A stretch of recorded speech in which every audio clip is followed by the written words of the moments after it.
प्रभु यीशु मसीह के आगमन मसीही सब के खातिर एगो नया आशा है। मसीह यीशु के आगमन के दृष्टिकोण में सावधानी। मसीही सब के यीशु मसीह के आगमन के विषय में जागृति और सचेत होके के चाहिए, काहे कि विश्वासी ओह भयानक रात और दुख में प्रवेश ना करी है जौन की मसीह यीशु के आगमन के समय होई। परमेश्वर रात से शुरू करलन और ज्योति के ओर आगे बढ़ेलन। त एकरा बारे में और ज्यादा से ज्यादा जानकारी खातिर रुआ हमरा संगे अपन पवित्र शास्त्र बाइबल निकाल लिहनी। हाँ, तो ओमे देखी पहला थिस्सलुनीकी 5 अध्याय के 1 पद एह तरी से बता रहल बा। अब हे भाई लोग, ये बात के आवश्यकता नइखे कि समय सब और काल सब के विषय में तोहनी लोग कुछ बतावल जाओ। मित्र, हे भाई लोग, एकर आयोजन नइखे कि समय और काल के विषय में तोहनी लोग किने कुछ लिखल जाओ। समय और काल कलीसिया के धरोहर ना ह, ई इस संसार के लोगन खातिर ह। इसराइल और आन जाति लोग दोनों ओ दिन बचावल जइहन।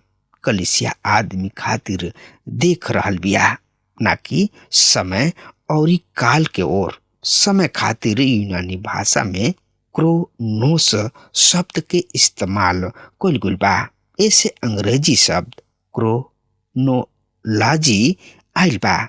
समय काल निर्णय विद्या कलीसिया के खातिर ना ह। मित्र, एकरा बारे में और ज्यादा से ज्यादा जानकारी खातिर रुआ हमरा संगे आपन पवित्र शास्त्र बाइबल निकाल लेनी हो। तो ओमे देखी पहला थिस्सलुनीकी 5 अध्याय के 2 पद ए तरी से बता रहल बा। काहे कि तोहनी लोग खुद भली भांति जानत जा कि कैसे रात में चोर आवेला, ठीक वही तरी प्रभु के दिन आई। मित्र, हमनी के खूब बढ़िया तरी जानता जा कि चोर कैसे आवेला और कौना समय आवेला। ठीक वही तरी प्रभु के दिन आवे वाला बा। जैसे राती खानी चोर आवेला, ठीक वैसे ही प्रभु के दिन आवे वाला बा। प्रभु यीशु मसीह कलीसिया में चोर के तरी ना आवेलन। कलीसिया प्रभु यीशु मसीह के आवे के प्रतीक्षा कर रहल बिया। रुआ अपना पीछे आवे वाला दरवाजा खोल के चोर के इंतजार मत करी। हम नहीं सोचत कि रुआ अपन घर खोल के चोर के इंतजार करी, बल्कि रुआ घर छोड़े से पहले रुआ सब कुछ के जांच पड़ताल कर लिही ना, बल्कि 2 हाली अपना घर के निरीक्षण कर लिही, ना कि का बंद बा और का खुला बा, कौन चीज छूटल बा। ए हाली ना, बल्कि 2 हाली घर के सब दरवाजा कुंडी सब के देख लिही, तब एकरा बाद रुआ आपन घर छोड़ी ना। सब कुछ दरवाजा बंद कर लिही ना कि कतहीं से चोर ना घुस सके। प्रभु यीशु मसीह कबहुओ ना चाहलन कि कलीसिया में चोर घुसे। जैसे हम कहनी कि प्रभु के दिन ये पृथ्वी पर जल्दी आ जाई और ई रात में शुरू होई और ई महाक्लेश के समय होई। तब प्रभु यीशु मसीह व्यक्तिगत रूप से यह पृथ्वी पर आइहन। प्रभु के दिन अचानक होई। पहला थिस्सलुनीकी 5 अध्याय के 3 पद एह तरी से बता रहल बा। जब लोग कहत होखी है नीमन बा और कोनो भय नइखे, त तोहनी लोग पर अचानक विनाश आ जाई। जैसे कि गर्भवती मेहरारू के एक बायक दर्द उठेला और ऊ बच ना पावेले। मित्र, का रुआ ए 2 पद में रुआ एकरा ऊपर ध्यान दिले बानी? पहला 2 पद में पौलुस भाई सब कहतड़े, एकरा बाद ऊ कहतड़े समय और काल सब के विषय में लिखे की कोनो आवश्यकता नहीं खे, काहे कि एकरा से उनकर कोनो रिश्ता नहीं खे, काहे कि उस समय विश्वासी उठा लिहल गोइल हुई हैं। प्रभु के दिन वो दिन हुई जब महाक्लेश के शुरू और जब उनकर 1000 साल के राज हुई। उदाहरण के तौर पर यशायाह नबी की किताब 12 और 13 अध्याय कौना तरी से उनकर न्याय सरकार और इस संसार पर आवेला। मित्रता एकरा बारे में जानकारी खातिर रुआ हमरा संगे आपन पवित्र शास्त्र बाइबल निकाल लेनी है। तो उनमें देखी यशायाह नबी की किताब 13 अध्याय के 9 पद में ए तरी से लिखल बा, देख यहोवा परमेश्वर के दिन जौन की क्रूर बा तथा प्रकोप और जलजलाहट से भरल बा आ रहल बा कि देश के उजाड़ डालस और पापी सबके ओकरा में से मिटा डाले। मित्र, यहोवा परमेश्वर के क्रोध और निर्दयता के साथ आवेला कि वो पृथ्वी के उजाड़ डली हैं और पापी सबके ओकरा में से नाश कर दी हैं। तो एकरा बारे में और जानकारी खातिर हमरा संगे अपन पवित्र शास्त्र बाइबल से देखी यशायाह नबी की किताब 13 अध्याय के 10 पद एह तरी से बता रहल बा, काहे कि आकाश के तारागण और उनकर नक्षत्र आगे अपन प्रकाश ना दिही। सूर्य के उदय अंधकारपूर्ण होई और चंद्रमा प्रकाश ना दिही। मित्र, आई यही लगले हमनी के आपन पवित्र शास्त्र बाइबल से देखी ओल नबी की किताब 1 अध्याय के 15 पद ए तरी से बता रहल बा, ओ दिन के कारण हाय, यह परमेश्वर के दिन नियरा बा। उस स्वर्ग शक्तिमान के ओर से सत्यानाश के दिन हुई। मित्र, ओयल 2 अध्याय में भी अंधकार के बखान बा जौन की मसीह यीशु के 1000 साल राज्य करे के बखान करता। पहला थिस्सलुनीकी के 4 अध्याय में ऊपर उठावल गोला के वर्णन बा। उ पुराना नियम में नइखे। ई सच बा कि हनोक एलिया जिंदा ऊपर उठा लियल गोल रहन। ऊपर उठावे वाला कोठरी में प्रभु यीशु मसीह अपना चेलन से बहुत ही निमन से बात कर रहल बने। का बात कर रहल बने तो एकरा बारे में यूहन्ना रचित सुसमाचार 14 अध्याय के 2 और 3 पद ए तरी से बता रहल बा, हमारा पिता के घर में रहे के बहुते जगह बा, यदि ना होखित त तोहनी लोग से कह देती, काहे कि हम तोहनी लोग खातिर जगह तैयार करे जा रहल बानी।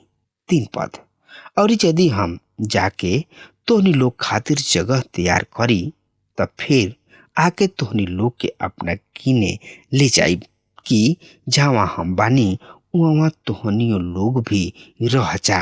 मित्र, यही बात के पौलुस पहला थिस्सलुनीकी 4 अध्याय में विस्तार पूर्वक रूप से बता रहल बाने। चाहे जौन कुछ भी होखे 5वां अध्याय में जौन कुछ भी बा उ पुराना नियम में भी पावल जाला। मित्रता और ज्यादा जानकारी खातिर रुआ हमरा संगे आपन पवित्र शास्त्र बाइबल में देखी पहला थिस्सलुनीकी के पत्री 5 अध्याय के 4 और 5 पद में ए तरी से बतावल गल बा, बाकी हे भाई लोग, तोहनी लोग अन्हार में नहीं खजा कि तोहनी लोग ओ दिन तोहनी लोग पर चोर के जैसन आ जाई, काहे कि तोहनी लोग सब रोशनी के और दिन के लइका हव लोग। हमनी के ना तो राती के और ना अनहरिया के हो जा। मित्र, कलिसिया के ऊपर उठावल गोइल 2 काम करला। पहिल का ह उ अनुग्रह के दिन के अंत करले जौना में हमनी के रह रहल बानी जा। उ अपना लोगन के नाम से बोलावेलन और बहुते पुत्र के महिमा में ले आवेलन और इहे काम परमेश्वर एह दिन में कर रहल बने। दूसर का ह यहाँ से परमेश्वर के दिन के शुरू होता। कलिसिया के उठाए गोला के तुरंत बाद ही महाक्लेश के समय शुरू हुई। अनुग्रह के काल खत्म हो जाई। उ एक दिन के अंत और दूसरा दिन के खुलासा हुई। चौथा अध्याय से पता चलता कि प्रभु यीशु मसीह फेन इस संसार में सड़क से अहन और अपना कलिसिया के ले जइहन। हमने के सब केहू ज्योति के संतान हो जा। रुआ भविष्य में आवे वाला छुटकारा के बीच में नहीं, रुआ अनुग्रह के द्वारा छुटकारा के अंतर्गत आईना, जौना में आज हमनी के सब केहू बानी जा। यदि हमनी के ओह अंतर के जौन की वचन में दिहल गुल बा ना सिखाइब जा, तरुआ भयंकर रूप के भ्रम में पड़ जाइब। हम जानतानी कि सबसे ज्यादा भ्रम सेमिनरी में पढ़ रहल विद्यार्थी सब पर होला। हम एगो लोगन से बात चित कैनी। एगो आदमी कहलन, हम तो ए विषय पर विचार कैले ही छोड़ दिहनी, काहे कि ऊ ए विषय पर अध्ययन करे के इच्छुक ना रहन। जब प्रभु के दिन आई, हमने के उनका साथ हो कब्जा, हमने के अंधकार में नहीं खिंचा। कलिसिया किने एगो आशीषमय आशा बा।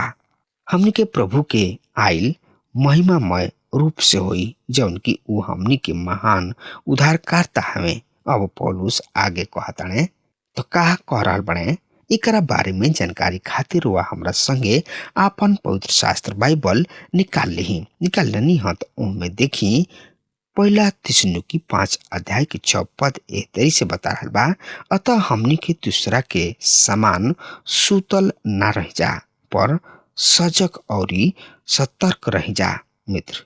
यही से हमनी के दूसरा सबके ऐसन सुतल ना रह जा, पर जागत और सचेत हमनी के रहे के बा मित्र। कलिसिया के उठावल गोइला एगो आशीषमय आशा ह। ई कोनो भी घड़ी हो सकता। ऐसे हमनी के सूते वाला मसीही ना बने के चाही। एगो गीतकार गावत रहन कि हम प्रभु तोरा वचन पर चली ना, मगर बहुत लोग घर में बैठल रहेलन, बोलेलन तो हमार चलेलन ना। ऐसा लोग कलिसिया के सुतल खंबा हवे। पौलुस यहाँ पर कह रहल बने, प्रभु यीशु मसीह वो महाक्लेश से पहले उठा ली हैं। आई जा हमनी के दूसरा के तरी सूते वाला ना बनी जा, बल्कि जागत रह जा और सावधान रह जा और प्रार्थना करत रह जा। दूसरा शब्द के ई मतलब है, एक तो सावधान के होखल, कोनो तरीके नशीला यानी कि निशा वाला चीज इस्तेमाल मत करी। सावधान के दूसर मतलब है, धन के नाशा में चूर मत होखी। कोनो भी बात के घमंड मत करी है। संसारिक पद तो दूसरा शब्द में कहल जाए, संसारिक पद पर घमंड मत करा, काहे कि ई घटना भविष्य में जरूर होई। एकरा बारे में रोमियो के पत्री 13 अध्याय के 11 पद एह तरी से बता रहल बा। सुनी, हम एह पद के पढ़ रहल बानी। और इस समय के चिन्ह के असही कर लोग, ऐसे कि अब तोहनी लोग के खातिर नींद से जाग उठे के घड़ी आ पहुंचल बा। काहे कि जौना समय हमनी के विश्वास कैले रह जा, उस समय के विचार से अब हमनी के मुक्ति नियरे बा। समय के पहचान के यही तरी ही कर लोग, ऐसे कि अब तोहनी लोग के खातिर नींद से जाग उठे के घड़ी आ पहुंचल बा। काहे कि हम जौना घड़ी विश्वास कैले रही, उस समय के विचार से अब हमार उद्धार निकट बा। पहला थिस्सलुनीकी 5 अध्याय के 7 और 8 पद एह तरी से बता रहल बा, काहे कि जे सुतेला और जे नाशा में चूर होले, उ राति में भी होले। पर ऐसे कि हम दिन के हई, आव लोग हमनी के विश्वास और प्रेम के कवच तथा उद्धार के आशा के टोप पहन के सतर्क रह जा मित्र। उ एक खाली फिर सावधान शब्द के प्रयोग कर रहल बने। हमनी के ए बात के याद करे के बा कि हमनी के अपना कर्तव्य के पूरा करे के बा। विश्वास के ढाल और उद्धार के टोप पहन के एगो सेनानी के रूप में खड़ा रहे के बा। ई एक तरी से सिपाही सबके कर्तव्य ह। विश्वास के ढाल दिल के टोप के राखेला। इस शरीर के भारी भाग ह। उधार के टोप ई एक तरीका ह। आदमी और औरत एह तरी से पहिरलन। हर एगो विश्वासी के चाहे कि ऊ उधार के टोप पहिरे। विश्वास, प्रेम और आशा ई तीसरा हाली ह जौन की वचन में पावल जाला। प्रेम के परिणाम विश्वास के काम, आशा के दृढ़ता। विश्वास बच्चे के विश्वास ह और विश्वास भविष्य के दर्शावेला। विश्वास अइला के द्वारा हम बचावल जाइना। प्रेम वर्तमान के दर्शावेला कि कौना तरीके प्रेम विश्वासी सब के बीच होखे के चाही। विश्वास के आशा जौना में हमने के उद्धार के समावेश ह। पहला यूहन्ना 3 अध्याय के 2 पद और फिलिपियो 1 अध्याय के 6 पद के आई बारी बारी से पढ़ लिहल जाओ। पहला यूहन्ना 3 अध्याय के 2 पद में एह तरी से लिखल बा, प्रिय भाई, हमनी के परमेश्वर के संतान हो जा और अब तक ई प्रकट ना भइल कि हमनी के का करे के बा, पर ई जानतान जा कि जब ऊ प्रकट हुई हैं तो हमनी के उनका सदृश्य हो खब जा, काहे कि हमनी के ठीक ओसे ही देखब जा जैसे कि ऊ हमें। मित्र, आई देखल जाओ फिलिपियो के पत्री 1 अध्याय के 6 पद में एह तरी से लिखल बा, हमरा ए बात के पक्का बा जे तोहनी लोग में भला काम शुरू कइले बाणे उहे उनका के मसीह यीशु के दिन तक पूरा भी करी हैं। आई यही लगले हमनी के पहला थिस्सलुनीकी के पत्री 5 अध्याय के 9 पद के पढ़ लिया जाओ, काहे कि परमेश्वर हमनी के प्रकोप खातिर ना बल्कि हमनी के प्रभु यीशु मसीह के द्वारा उद्धार पावे खातिर ठहरावले बाणे। मित्र, न्याय के दिन हमनी के न्याय होई, काहे कि हमनी खातिर प्रभु यीशु दंड सह लिहले, काहे कि परमेश्वर हमनी के अपना अनुग्रह के द्वारा बचौले। परमेश्वर हमनी के क्रोध में पड़े खातिर ना तथा महाक्लेश भोगे खातिर ना बल्कि यीशु मसीह के द्वारा हमनी के उद्धार भइल बा। मसीह ही सब के खातिर आज्ञा, अब मसीही खातिर 22 आज्ञा बा और ई आज्ञा विश्वासी सब के खातिर ह। मसीह यीशु हमनी खातिर क्रूस पर चढ़ावल गइलन, ऐसे ऊ हमनी से कुछ भी ना चाहेलन, ऊ केवल हमनी के जिंदगी के बात करलन। परमेश्वर के संतान 10 आज्ञा के अधीनता में नइखन, ऊ उनका से ऊपर बाणे। उनका के तो 10 आज्ञा से भी ऊपर जिंदगी जिए के बा। हमनी के हर दिन के व्यवहारिक जिंदगी सच्चा होके के बा और पवित्र आत्मा के अधीनता में हमनी के जिंदगी बितावे के बा, जेकरा खातिर हमनी के बुलावल गइल बानी जा। प्रभु यीशु मसीह कहले, यदि तोहनी लोग हमरा से प्रेम करत जा त हमरा आज्ञा सबके मन बलोग। कुछ मसीही बाणे जौन की मसीह यीशु के आज्ञा के कबहुओ ना मानेलन। खैर, यहाँ पर 22 आज्ञा बा। ई एगो मिलिट्री ऑफिसर के तरी आज्ञा ह। सेनानी और कैप्टन के एक साथ जोड़ल गइल बा। अब हमार समय खत्म हो रहा बा, तब तक खातिर हुआ हमरा के आज्ञा दी। परमेश्वर हुआ के बहुते बहुते आशीष देश। आमीन।